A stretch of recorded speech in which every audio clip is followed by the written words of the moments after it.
Hey guys, in this video I'm going to give you 5 quick tips and tricks to use with your HX Stomp. This should work with any genre of music. It's just kind of general tips on getting the most out of your HX Stomp and just a few tricks that I've learned. Some of these you might already know, some of them might not. I'm going to post time codes on the screen right now so you can scroll through. If you already know some, you can skip it, but if not, you might as well watch all of these. So this is just a patch I'm going to use to demo this. This is my clean. I use it in snapshot mode. This is a little more dirt, and then this is my more rock patch. So it doesn't really matter. This should apply for any of your presets and any of your genres. It's just general tips. So the first one is there's an input gate. Now I'm surprised how many people don't know about this. I thought a lot of people did know about this, but I've shown a lot of musician friends this who use Helix and HX Stomp, and they've been surprised, so I decided to include it in my video. So actually at the very beginning of your chain, right here, there's input and there's a gate. So you can set that on or off. So when you're on a distorted channel, see how you can hear. You might not be able to hear that unless you're on good headphones right now, but there's a lot of buzz coming out of this. Let me turn it up a little bit. Can you hear that? Turn the gate on, and it's gone. So usually what you want to do for this is turn your gate on, and then turn your threshold down as low as you can before you start getting noise. Now I'm starting to get noise there, and it's kind of gone at about -75. You can go up a little higher if you want, just to be safe. I'm going to turn this back down. So now you don't get that buzzing sound when you don't play your guitar and you don't have to mute the strings. Pretty simple little trick, and it doesn't take up any blocks. Okay, the second tip involves, so with the HX Stomp, you only get 6 blocks. You can see with this one, I'm only using 4, and I'm using 2 pretty heavy amps, so I'm already out of room on this one anyways. However, if you want to be able to do a boost, you don't have to use a gain block. So I have one in here because I have enough blocks, but most people run out of blocks and don't have the ability to do a boost. You can actually do that. So in snapshot mode, you can turn up the gain, of each of your channels. You can turn up the master and stuff. If you don't know about snapshot mode, I'll post a link up above and down in the description below to check out how to use those. We can actually set it at the very end right here on this last block. This doesn't take up one. So when I turn on my boost, see how it jumps up right there? The main output jumps up by 5.5 decibels. That's quite a bit. There's the band that I use when I play on this patch wants a massive solo boost. It's too much in my opinion, but it's what they told me to do. So when I hit my boost, which I'll show you how in tip 4, I actually just boost the main output, which is really cool. And actually, if you see, I actually boost my feedback of my delay as well with that. Same with the mix. So that's what I use for the boost. So that doesn't take up another button in here, and it also does not take up another block if you change your boost to this last output right there. Just another way to save on space. Okay, so the next tip is more of a tone shaping thing. So on guitar with amp modelers, I've found scooping out part of the lows and part of the highs really helps clean up your tone. Now you can do this in the global settings. You go here, global EQ, so you can change your mid, lows, and highs. And then you can cut your low frequencies here, which I'm going to show you, and you can cut your high frequencies by scrolling over here. I personally just leave that off because sometimes I use this for bass, although I guess I could do it for high cut because I don't need that high end for bass. But for me, I like to do it in the cab section. So this is the Soldano amp, and I'm going to scroll over to the cab right here. And I have my low cut, somehow that got a little bit lower, set to 70 hertz. So if you're on, I'm going to turn that off. If you're on a phone, you're not going to be able to hear this at all, but, oops, I'm not in D, sorry. If you're not on nice headphones, you're not going to be able to hear that. Actually, let me do the same thing on this one because I have it on both because I'm using 2 amps. So no low cut on any of these. There's quite a bit of mud that comes in when you do that. So I've found scooping everything below 70 at minimum. Actually, 80 is kind of usually a nicer spot. Anywhere from cutting out from 70 to 100 hertz is actually really beneficial to just cleaning up your tone. It might sound, once it starts to sound just a tiny bit thin in the low end, again, not a lot, just a tiny bit thin, that's where you want to be because your bass, the bass is going to fill in that low end. So again, it really just depends on you and your tone. Cutting out 80 to 100, when you cut up 100, that gets a little bit too much.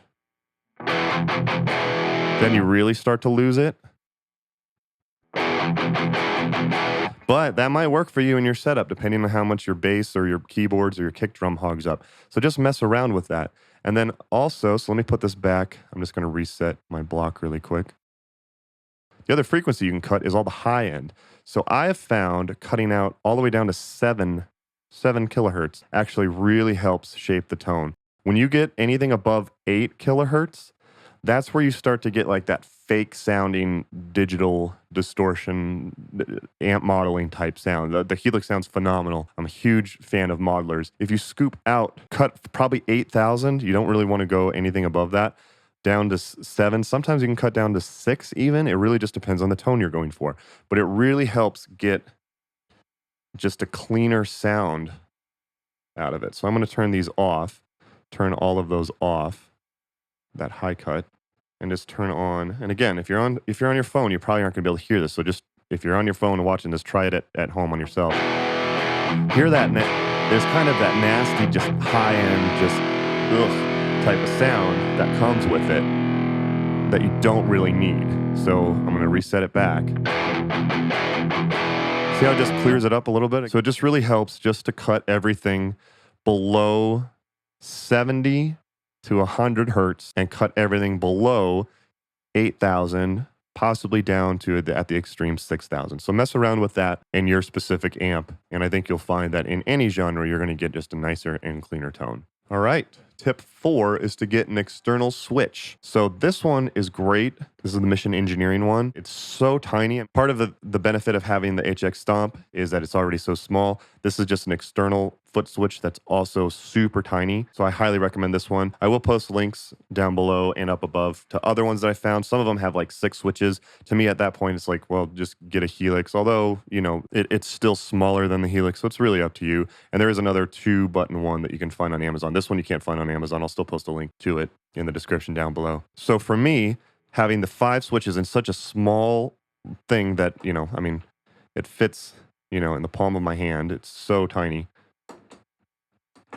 So what I use, this is my tap tempo and, you know, my tuner, because I like having my delays synced up. And then I have this one programmed to hit the boost for any of the channels. So if I'm on clean and I want a clean solo, or if I'm on this like half overdrive type of thing and I want to boost, I can do that. But this thing is really easy, and actually all you need to do is, so, you know, just in the same way that you have patch foot switch 1, 2, and 3, whatever you want to assign this for, this is just foot switch 4 and this is foot switch 5. So the way I did it is in here. Remember when I push that button, it turns it up by 5.5 decibels. Hit both of these switches, controller assign, what parameter did your excuse me, what parameter do you want to control? So mine is level. It's set to foot switch 4. So again, if you wanted to set it to foot switch 1, 2, or 3, you could do that. Leave it on latch. Unless if you want it to be a moment, you only want to boost when you're holding the button. Scroll over. Minimum value is what's it at when it's not engaged. Maximum value, 5.5. So if I go to another band with this one, I still think like about a 3 or 3.5 decibel boost is usually best. I think 5.5 is too much. So if I wanted to change this for a gig, I can change that right here. The other thing that you can do is you can hit learn, and it's listening for the switch. I pushed the switch and it figured out that it was foot switch 4. So you don't even have to manually assign it. You can hit that learn button and then push the button that you want to use in order to change the parameter. So this is just really helpful just to get 2 more controls out of this. If I wanted to turn my delay on, for example, so bypass assign foot switch is going to be 4. So now when I push 4, it turns on and off my delay. Makes sense? So just something like this really helps. There's also a single one. Let me reset just everything that I just did. There's also a single pedal one by Dunlop, which is so tiny. It's the smallest. It's like it's about the size of one of these buttons right here. It's incredibly tiny. So if you just need one extra one, that one's like $30. This one does require a TRS cable to work. I'll post a link down below to the one that I use. That way you don't have to get a splitter. You can just plug one, because the HX Stomp only has the one input for expression pedal. TRS allows it to operate both of these, whereas otherwise you'd have to get like a dual into one. It's just unnecessary. So really, really helpful. Okay, and then my last tip is kind of just a general suggestion. Just mess around with your cabs. You get so many different sounds with your cabs, it's ridiculous. So I'm just going to scroll through some of them.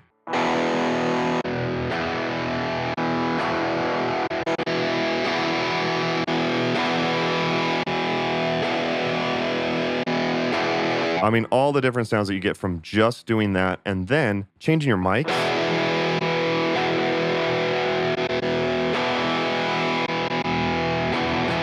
a lot of low end with that one. You get so many different types of sounds with that. So if you're happy with your tone, with the general tone, but you're like something's not quite right, changing the cabs is such a huge thing. The cabs inside here are great. If you can get some third-party IRs, that's also impulse responses. That's also a good option. Everyone's looking for a different type of tone. So if you just mess with the cabs, just change the cabs that come specifically assigned with the amp in here. You get so much different variety out of all the different cabs. The cabs are really what changed the tone, in my opinion, on here. Some of those were awful. Some of them sounded really cool. It really just depends. So really mess with that. So that's basically it. Another little bonus thing. I did create a video on this. This isn't the standard Line 6 power supply. It's actually being battery powered off of this like phone charger thing. This is the MyVolts Ripcord.